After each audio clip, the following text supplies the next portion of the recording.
Vamos identificar os sabotadores internos e vamos aprender como enfrentá-los e derrotá-los. Volto a dizer, tem um grupo de pessoas que já perdeu a capacidade de sonhar no sentido de elaborar projetos, de construir projetos. Mas tem aqueles que constroem projetos e vão construindo, mas ou não tiram o projeto do plano, ou vão abandonando o projeto e criando outro. Abandona um, cria outro, abandona um, cria outro, abandona um, cria outro. Se você ainda não tem nenhum projeto, você pode estar na melhor situação possível de todo o grupo. Por quê? Porque você ainda pode escolher, dentre uma gama de coisas, algo para realizar. Mas eu volto à pergunta inicial. Tirando alguns aqui que eu sei que já realizaram projetos, né? Eu citei 2 porque eu conheço, vou citar a Kessia também porque eu conheço, não sei se a Cristiane já entrou também, eu posso citar, mas essa aula depois vai para a internet, outros vão assistir lá, e eu não sei quantos já realizaram, ou quantos não realizaram, ou quantos foram deixando os projetos pelo caminho, ou não estão satisfeitos com os projetos que estão desenvolvendo hoje. Primeiro, eu queria revelar um segredo para vocês. Vocês sabem qual é o estado desejado, natural e mais procurado pela mente humana? Se não sabe, eu vou revelar. É a preguiça. Esse é o estado mais precioso da mente. Por quê? A mente, ela consome 20% de toda a energia que o corpo produz. Veja bem, um único órgão consome 20% de toda a energia que o corpo produz. Daí que o estado desejável da mente é a caixinha do nada. Nossa, como é bom ficar sem fazer nada, não é? Isso aí é precioso demais. Pois bem, só existe uma forma de colocar a mente em movimento, só tem uma. Só tem uma forma de colocar a mente em movimento. Sabe qual é?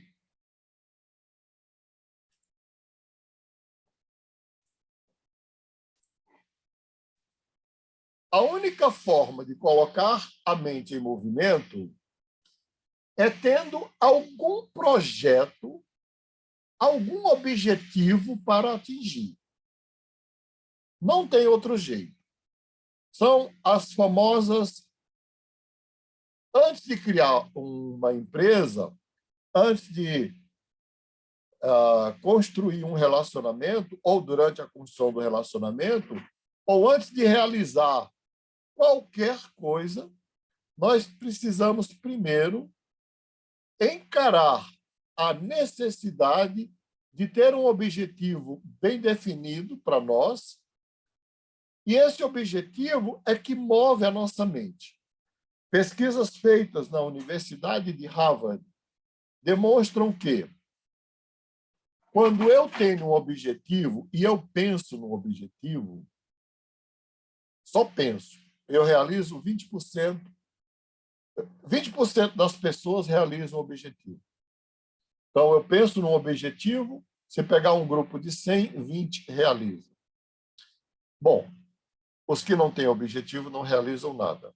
Os que realizam os objetivos são 5% da população, que lideram e governam os 95% que não têm objetivo nenhum. Então, já ter um objetivo já faz uma diferença imensa. Agora, como tirar o objetivo do papel? Como vencer os procrastinadores internos? Primeiro, nós vamos identificar. E aí eu coloquei aqui essa imagem muito singela, não é? O sujeito está aí e fala: eu não estou procrastinando, estou ocupado fazendo coisas que não preciso para evitar aquelas que realmente eu deveria fazer. Eu acho muito sugestivo isso daqui. Bom, eu prefiro a palavra sabotadores internos. Você sabia que, embora nós fiquemos a maior parte do tempo culpando pessoas, culpando a situação econômica, culpando a política, culpando a crise, culpando a pandemia, culpando tudo, os maiores inimigos que nós temos estão dentro de nós, alojados em nossa mente, e são esses inimigos que nos levam à autossabotagem e à procrastinação. Vocês sabiam disso? Já pensaram nisso? É isso mesmo, Simone, exercitando os músculos do cérebro. Vocês sabiam disso? Então, vamos pensar. O que é procrastinar? Procrastinar é se sentir desconfortável com a situação, com o que está vivendo, com o que está fazendo, com o trabalho, com a empresa, com o negócio, com o rumo da vida e cruzar os braços e não fazer nada para resolver. Ou saber o que precisa fazer, ter consciência do que precisa fazer e, ao mesmo tempo, não ter a atitude e a ação necessária para fazer. Vocês conseguem identificar esses estados em vocês? Porque eu consigo. Tem coisas que eu estou procrastinando e eu vou revelar aqui para vocês hoje, não é? Eu estou procrastinando a perca de peso.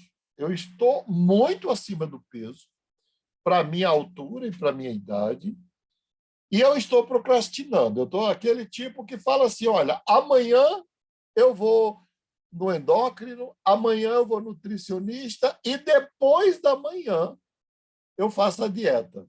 Como a Marta fez um doce de banana hoje, aí é que eu não tenho mesmo como começar hoje, não é? Tem que ser amanhã. Ninguém viveu essa situação, não é? Ninguém conhece isso, não é? Ninguém sabe. Oh, eu tenho um grande problema para resolver com a minha mulher, mas eu vou esperar o melhor momento. Ou eu tenho um grande problema para resolver com um funcionário, mas eu vou esperar o melhor momento. E o momento vai e vai acumulando outros problemas. Ou então, assim, eu tenho um grande problema com o fornecedor ou com o cliente, mas eu vou deixar para depois do feriado de abril, porque aí, depois do carnaval, ele vem de cabeça fresca, eu também venho de cabeça fresca, aí a gente se... Ninguém conhece isso. Eu sei que isso é comum, eu sei que é comum, mas vamos lá. Quais são os principais sabotadores de todos nós? Número 1, o medo. Medo. O medo é o principal sabotador de qualquer ser humano. Primeiro que eu queria falar do medo, explicar sobre o medo, mas eu vou explicar depois de falar dos sabotadores e eu vou nomear aqui alguém que eu já vi de vista, mas que está aqui, espero que esteja assistindo, a Isabel, para depois da minha exposição, a Isabel dizer assim: mas você não explicou o que é o medo, mesmo que seja escrito. Medo. Bom, quais são os medos que nos sabotam? São tantos, mas eu vou começar pelos mais primários. O primeiro medo que nos sabota é medo de ser rejeitado. Nós temos uma necessidade tão grande de sermos aceitos e de pertencermos a alguém ou a um grupo que é igual comer, beber e dormir. É uma necessidade básica. necessidade de pertencimento. E aí, eu quero me candidatar à vaga, eu quero me candidatar ao emprego, eu quero tentar uma outra coisa, mas e se eu for rejeitado? Se o selecionador me rejeitar, se o sujeito que vai me entrevistar para a vaga de mestrado me rejeitar, se aquele que eu quero como parceiro de negócios me rejeitar, ou se o cliente me rejeitar. O medo da rejeição, ele é intrínseco a nós, mas ele é muito mais profundo em pessoas que passaram pela experiência de abandono. E aí, quando você tem um pai e uma mãe que passaram pela experiência de abandono, você pode mergulhar num medo transgeracional. Transgeracional. Espero que faça sentido para vocês. Medo de ser rejeitado, medo de ser abandonado. Mas um outro medo terrível, não é? Mas terrível, terrível, terrível, é o medo de ser julgado. Gente, eu atendi um médico, um grande médico aqui em São Paulo, eu fiz mentoria com ele, com a esposa dele, separadamente durante 2 anos. E esse médico, ele é da Igreja Adventista do Sétimo Dia. E desde pequeno que ele tocava piano para centenas, milhares de pessoas. Com 8 anos ele já fazia concerto de piano. E o grande medo desse médico, desse cardiologista, era errar numa receita, errar numa cirurgia, errar num procedimento e sofrer um processo. E nós fizemos uma investigação profunda. E ele disse que ele já era, com 12 anos, aplaudido de pé. Mas tinha um ancião da igreja, que também era músico, que esperava terminar o concerto para dizer: olha, você errou aqui, aqui, aqui e aqui. Você errou no acorde tal, na harmonia tal. Não. Aquele menino, ele disse que quando ele ouvia isso, é como se ele esquecesse todos os aplausos que ele ouviu e ouvisse só alguém apontando os seus erros. Você errou, você errou, você errou, você errou.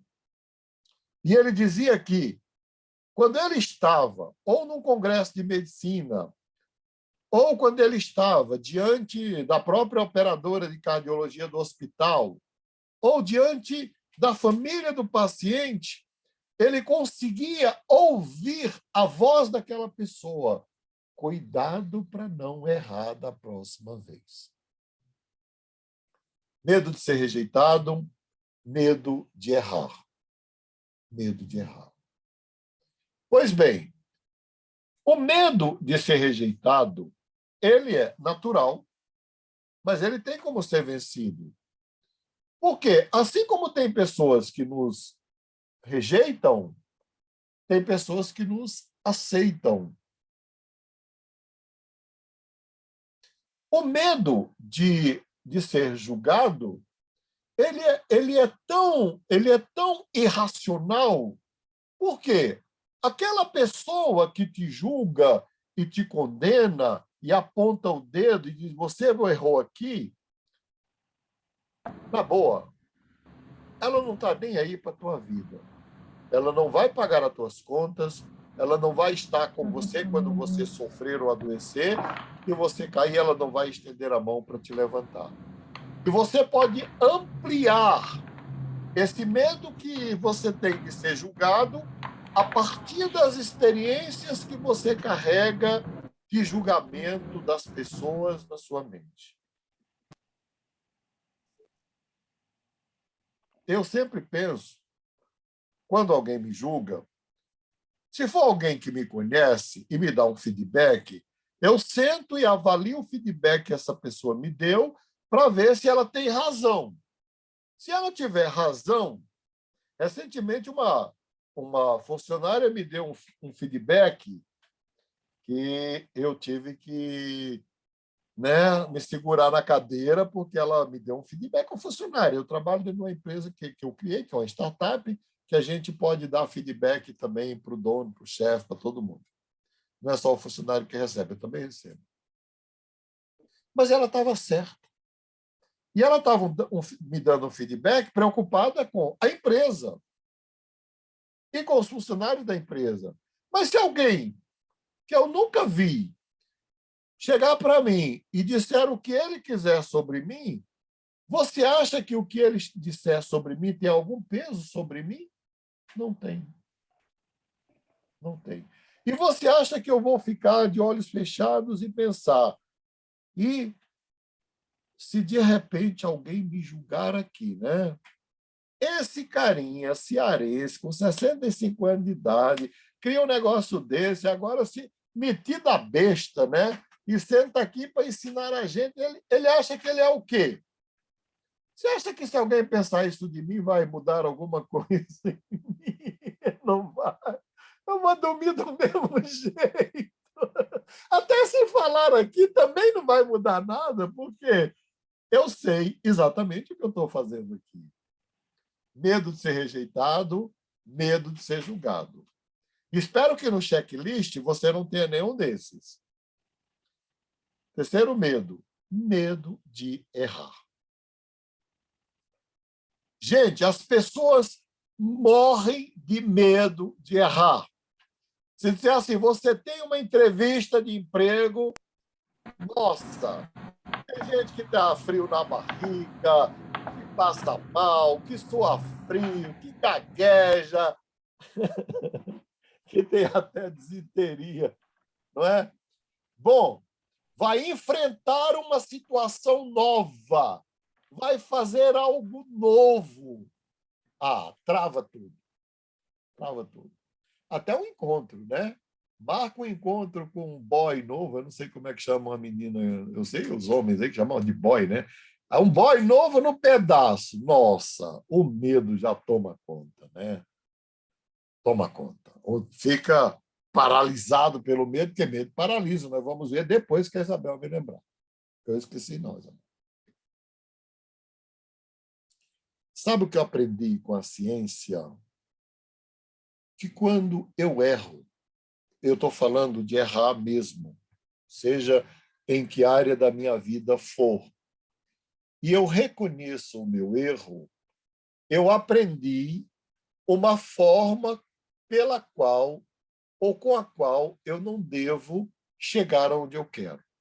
Então, o cientista, e eu sou um cientista, modéstia à parte, ele não trabalha com a ideia de erro, ele trabalha com a ideia de diminuição da margem de erro. Ele não trabalha com a ideia de que eu fracassei, e agora? Eu errei, e agora? Se você errou, você já sabe um caminho pelo qual você não deve trilhar novamente, porque você vai chegar ao mesmo lugar.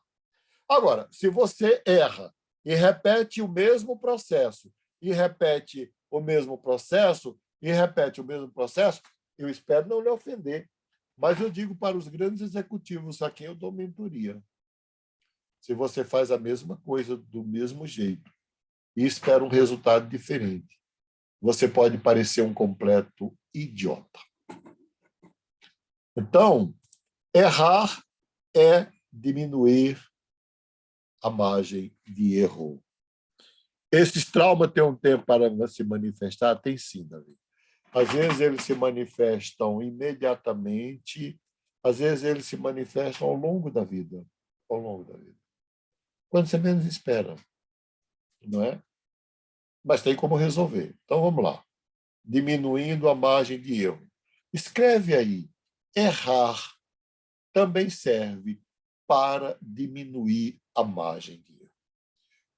Você sabe quem foi o grande sujeito que chegou a essa conclusão? O Thomas Alva Edison, o criador da lâmpada. Ele fez mais de 2.000 experiências antes de criar a lâmpada, a luz. Aí ele fazia uma, dava errado, fazia outra, dava errado, fazia outra, dava errado. Imagina, quando ninguém faz isso 3, 4, 5 vezes. Ele fez mais de 2.000.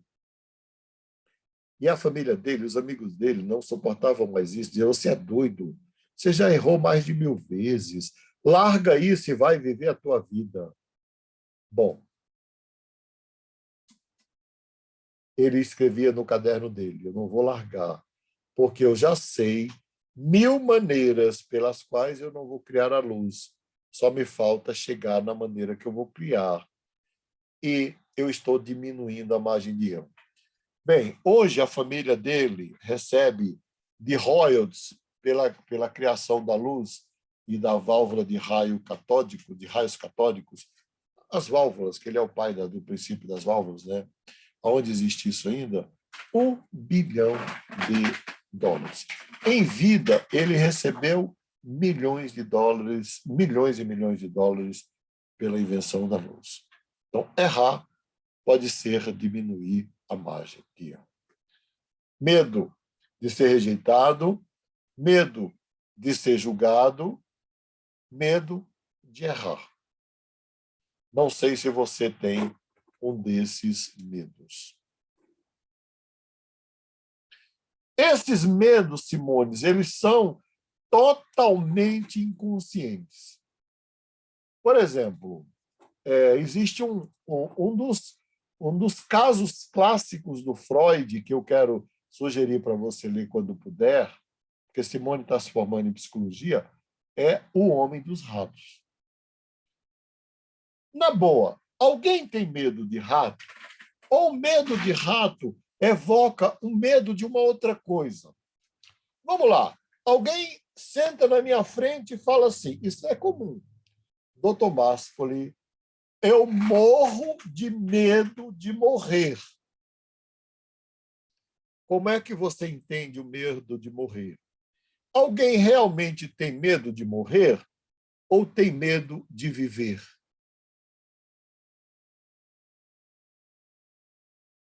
Tem medo de viver. É que se disser que tem medo de viver, ninguém vai aceitar. Mas se disser tem medo de morrer, tem gente que vai até ficar com pena, com dó. Então, o nosso inconsciente ele vai transformando as coisas para que o impacto na consciência seja menor, não é? Então, o medo muitas vezes tem uma raiz inconsciente. Medo de ser rejeitado, né? Medo de errar, medo de ser julgado, medo de fracassar. Eu acho que fracassar é diferente de errar. Bem, fracassar é quando você faz tudo certo e dá tudo errado. É fracassar. Não é quando você está tentando fazer e não dá certo. Não é quando você está tentando acertar e não acerta. Fracassar é quando você faz tudo certo e dá errado.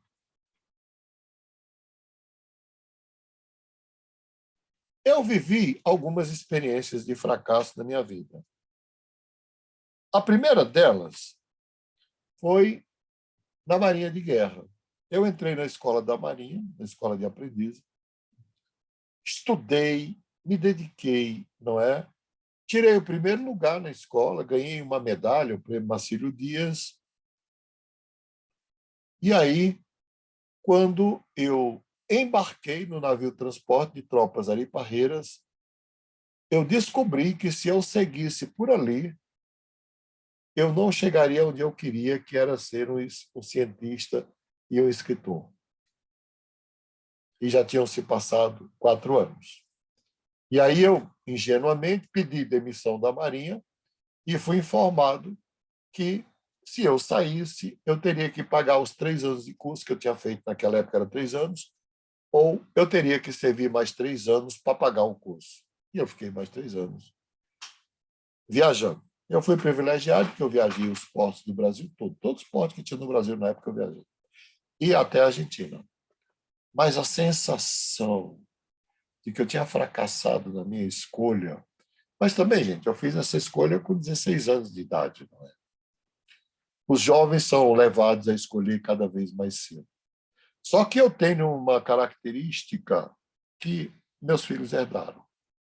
Se eu descubro que aquele não é o caminho certo, para mim, o caminho que pulsa e bate meu coração, o que vocês acham que eu faço?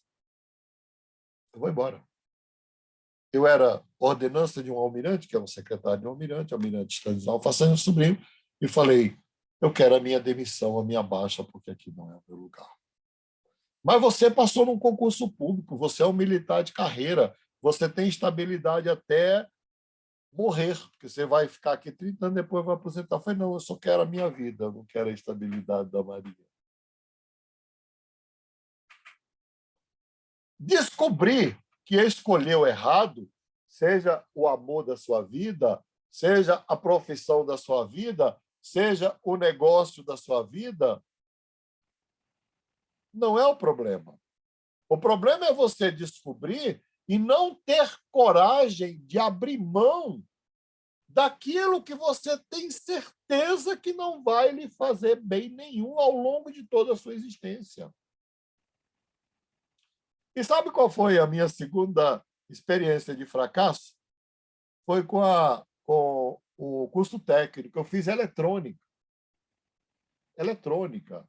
Por quê? O exame que eu fiz de vocação deu que eu deveria fazer eletrônica, ser engenheiro eletrônico. Imagina eu engenheiro eletrônico, né? Aí eu fiz, nossa, me dei muito bem, maravilhoso o curso. Aí eu estagiei na Giannini. Só que no Brasil, um técnico de eletrônica, ele só troca peças. E eu fiquei trocando peças, trocando peças, trocando peças. E eu conversei com todo mundo e eu falei assim, não, aqui até o engenheiro troca peça, o Brasil não produz peças. Gente, eu não fui nem pegar o meu certificado do 2º grau de eletrônica. O que eu ia fazer com aquilo? Não era o que eu queria.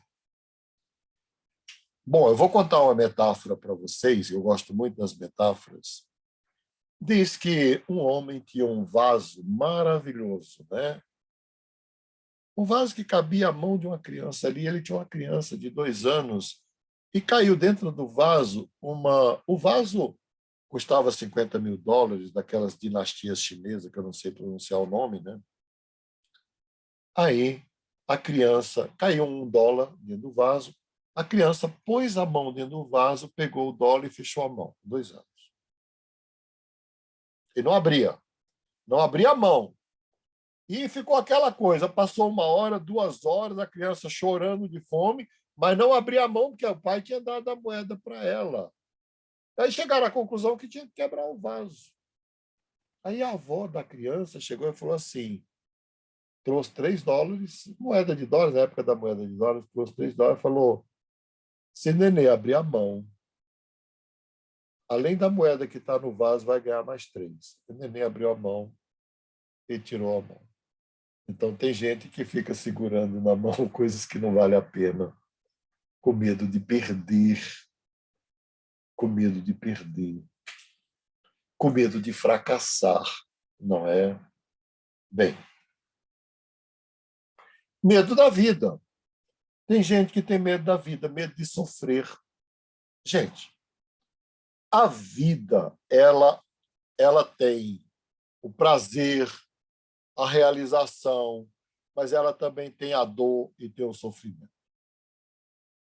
Na verdade, o medo de sofrer, ele só tem a virtude de antecipar a experiência da dor e a experiência do sofrimento.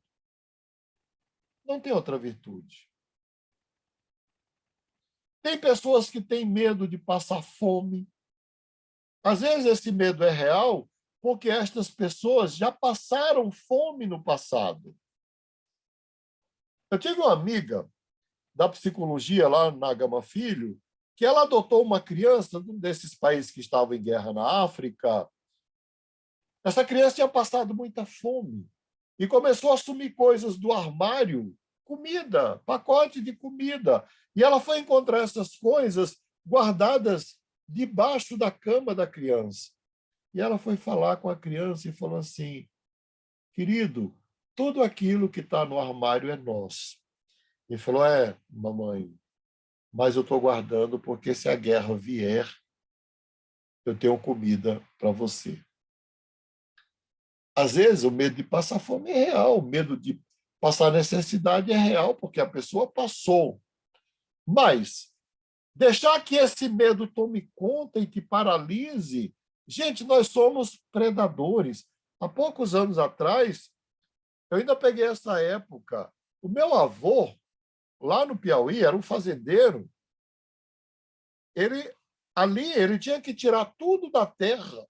E eu tinha uma avó no Iguatu, no Ceará, descendente de índio, e ela tirava tudo da floresta. E eu vou contar uma metáfora para vocês, que é dos índios, não é? Dos tribos, os tupis. Os franceses vinham e levavam para o Brasil, vinham e levavam para o Brasil, vinham e levavam para o Brasil. E o cacique foi conversar com o almirante daquela frota e falou: mas por que vocês levam esse pau ao Brasil? Ele falou: olha, a primeira viagem foi para juntar dinheiro para mim. A segunda foi para juntar dinheiro para os meus filhos.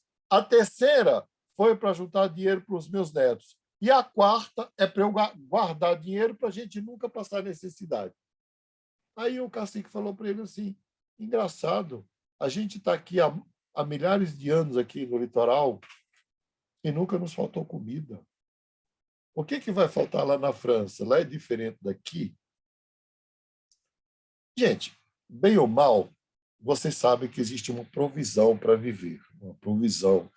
E quando falo de provisão, eu queria falar que você tem na sua mente, no seu corpo, a vitalidade que a natureza lhe deu, que é a provisão para você seguir em frente e continuar a sua vida. Bom, tem gente que tem medo de falar em público. E aí, isso é um grande empecilho. Por quê? Porque hoje tudo depende de comunicação. Esse medo de falar em público, que é chamado de timidez, não é?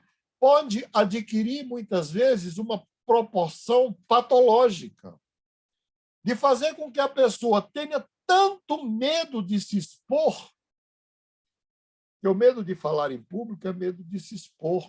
No fundo, é medo de ser visto. No fundo, é medo de ser reconhecido. Geralmente, quando uma pessoa tem um medo de se expor tão grande, eu faço uma pergunta para ela que não precisa responder aqui, mas fica para ela, fica para você.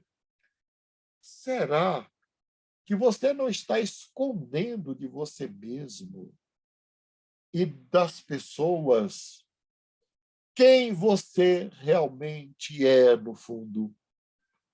Seja lá o que for, e eu falo com todo respeito, com toda consideração, medo de se expor. Eu poderia ficar aqui falando de mais medo, mas tem os medos reais, os medos reais. E aí eu queria parar aqui para deixar que alguém faça, convidar alguém para fazer alguma pergunta. Se quiser, pode ligar o microfone e fazer a pergunta.